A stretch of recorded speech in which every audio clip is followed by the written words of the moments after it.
I rented the subway control booth after last train.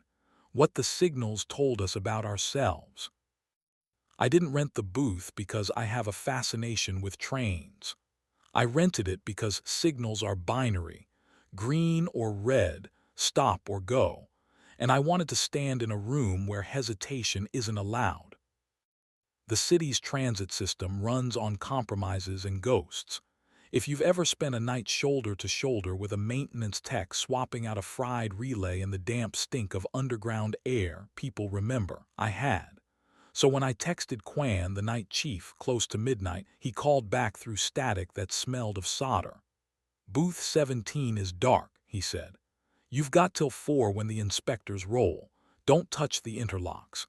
And remember, no trials after 2.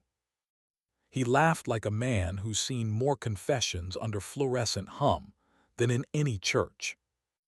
At 11:36 p.m. my phone delivered the sentence our marriage knows like a metronome. Loadout ran late, quick debrief turned into a drink might crash at the office. Don't wait up. Mara doesn't lie. She arranges. She convinces donors that civic duty is fashionable and volunteers that fatigue is a compliment. For a year we've been excellent at logistics and stingy with appetite. The ledger tipped when Adrian showed up, the operations lead with gaffer in his tote and balance in his bones. He stands exactly one respectful step from married women, which makes rooms safe at noon and unbearable to trust after midnight. The control booth sat above an empty platform, glass walls sweating with the breath of trains that had already gone home. Inside, racks of switches like upright tongues, a panel of green and red bulbs, 2 chairs that remembered older bodies. I set 2 paper cups on the console. The fluorescent tube buzzed an indifferent hymn. They came down the service corridor at 12:05. Mara first, hair pinned in the shape competence requires, shoes in her hand like she'd bargained with them. Adrian behind her, sleeves pushed, toed at his hip, eyes reading the perimeter like it owed him rent. He saw me first. Men who carry after midnight always do. He stopped one respectful step inside the doorway, palms visible, making himself into furniture no one could sue. "You rented the trains," Mara said, smiling with half her mouth. "That's very you." "I wanted a room where hesitation gets fined," I said. "Say it here." Adrian glanced at the interlock board like it might testify. "Need me?" he asked her, not me. "I need you exactly there," she said, pointing to the yellow tape line that separates operator from observer. "If I want less distance, I'll use your name." He obeyed. Good men do. It keeps them employed and complicates hatting them. "Say it," I told Mara. "In an elevator," she said, because fate syndicates bad scripts. 2 weeks ago, between floors and nouns, I kissed him, quick, mint, rehearsal. He stepped back. He said my name like a lock. I hated him for being the adult. I hated me for liking that he was. Tonight I almost followed the part of me that prefers doors. I came here instead. "Do you want me to hit him?" I asked, already hearing how pathetic it sounded under fluorescent honesty. "I want you to choose me," she said. "Not rescue, appetite." The signals on the panel blinked, red to green, green to red without caring what we meant. I reached, set my hand at the back of her neck, thumb in the notch I keep for emergencies that ought to be pleasures. Her eyes closed like a vote counted in daylight. I kissed her, jurisdiction, not apology. She answered like a woman who had been a plan all day and wanted 4 minutes to be a body. My other hand slid along her ribs to her waist where elastic insists civilization still exists. I stopped. Limits are furniture that keeps us upright.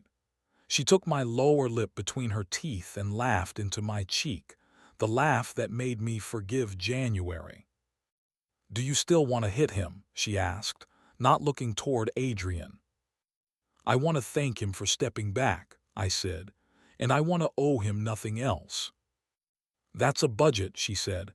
"We can live on that." We stood with the console's glow flickering on our faces. She told me the truth I didn't earn and she didn't owe. The kiss was curiosity dressed as courage. The stopping was the only part she could keep in daylight. Tonight's almost felt like a door rehearsing her name. I told her about the motel lot where I sat with a key I never used, laughing myself home because even my worst stories prefer the morning. Adrian cleared his throat in the polite key. "Loadin' at 9, he said, voice steady to the switches. "The van wants 4 backs and 0 speeches." "Coffee on me," I said, which meant thank you for restraint and also please stay the man I can afford to envy. The platform below us echoed like a memory refusing to explain itself. Mara pressed her palm against the glass overlooking the tracks. "Do something foolish," she said, "but survivable." I pulled a grease pencil from the console drawer and wrote small along the bottom frame where cleaners never notice. "Choose before the elevator does." She took the pencil, turned her wrist under the fluorescent, and wrote on her skin in reverse for the mirror later. "Appetite, not theater." I kissed the ink dry and the booth hummed like a witness uninterested in editing. We kept our clothes, we kept our life. We made heat that could walk back through a lobby without borrowing grace. The signals blinked red, then green, then red again, indifferent as gods. "Invite me when you're interesting," I said into the place below her ear. "Not just when you're frightened you'll be easier to love in other lighting." "I am inviting you," she said. "Now." We sat in the operator chairs, knees against each other. She leaned into me and told me smaller truths, how her shoulder seizes when the room treats her like architecture, how she wants my mouth under fluorescent lights where mercy isn't fashionable, how competence tastes like chalk when appetite isn't there to sweeten it. I told her mine, that I count the click of relays when I'm afraid, that I like the smell of tape lifting from finished boxes, that I'm ready to stop being good and start being generous. The clock above the console ticked to 1:27. Quan's text arrived. "Inspectors at 4, remember gloves, no courtrooms." "Tell me the worst thing you almost did," Mara said. "I almost turned our kitchen into a deposition," I said. "Exhibits A through Z, clever plaintiff, tired judge. I almost liked the choreography of winning more than staying." "I almost upgraded maybe to myth," she said. "I almost made the elevator holy. I almost forgot I could choose before it did." We kissed again, brief, accurate, like 2 signatures on one contract. The console beeped, indifferent. A rat scurried on the platform below like an usher uninterested in plot. At 1:45 I shut the booth lights, leaving only the console glow. We collected our cups, wiped the desk, and left one thumbprint on the glass for no one but us. Adrian opened the door without comment. We stepped into the corridor that smelled of steel and apology. Outside, the city had remembered how to be cold. We stood beneath a sodium lamp that hummed like a second conscience. She touched my wrist with 2 fingers, daylight legal, and the instrument in my chest tuned itself correctly. We promised only one thing: breakfast at the diner that forgives pie orders at 8, followed by 4 hours of lifting things no one pays us to lift. At 9, the community center smelled like lemon spelling competence. Adrian was already stacking tables with the modest inevitability that teaches gravity manners. I carried the other end and let the sun own my posture. Mara moved through the room with a clipboard, and the mouth volunteers obey without punishing themselves. When she passed me, she tapped the ink on her wrist with 2 fingers, and the morning voted for us. On break, I set a coffee by Adrian's elbow. "Thank you," I said, "for being the adult in the elevator."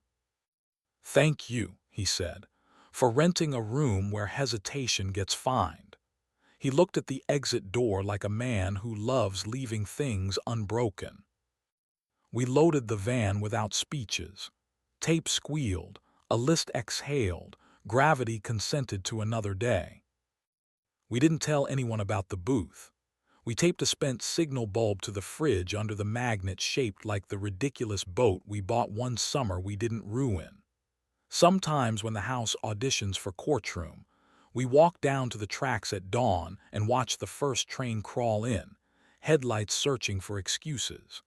Sometimes she texts come and mean stand next to me while I bend a room into competence and beauty.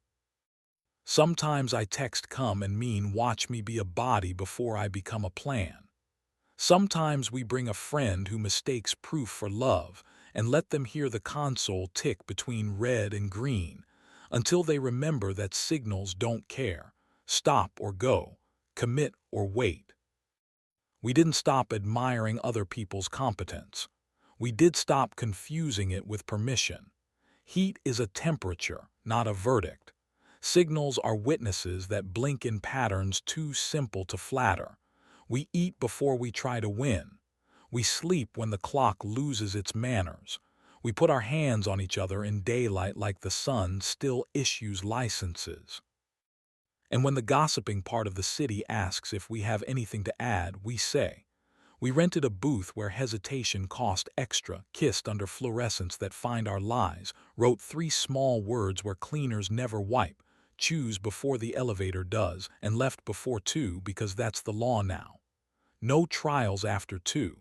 Return the key. Let the trains run on someone else's promises. We'll be above the platform, listening for relays, choosing appetite over theater.